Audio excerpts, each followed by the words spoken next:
If you've ever accidentally closed an important browser tab or window, don't worry. There's a super quick way to bring it back in Google Chrome. In this video, I'm going to show you how to reopen accidentally closed tabs and windows in just a few seconds using a simple keyboard shortcut. This works great on Windows PCs, laptops, and Chromebooks, and it can save you a lot of time if you close something important by mistake. If this tutorial helps you out, make sure to hit the like button and subscribe for more quick tech tips just like this. Alright, let's jump right in. First, open Google Chrome on your computer. You can do this from your desktop, taskbar, or app menu depending on your device. Once Chrome is open, you're ready to use the shortcut. Now, to reopen the most recently closed tab, press Ctrl Shift and T at the same time. As soon as you do that, Chrome will instantly restore the last tab you closed. It's one of the easiest and most useful shortcuts in the browser.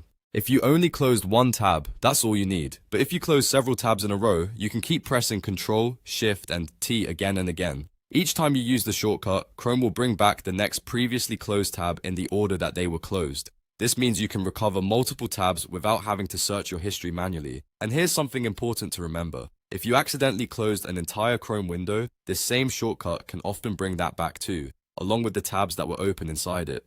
That makes it especially helpful if you were working on multiple pages at once and lost everything by mistake. So just to recap, open Google Chrome, then press Ctrl, Shift, and to reopen your last closed tab, and keep pressing it to restore more closed tabs one by one. It's fast, easy, and built right into Chrome. If this video helped you, please give it a like and subscribe to the channel for more simple tutorials and helpful shortcuts. Thanks for watching, and I'll see you in the next one.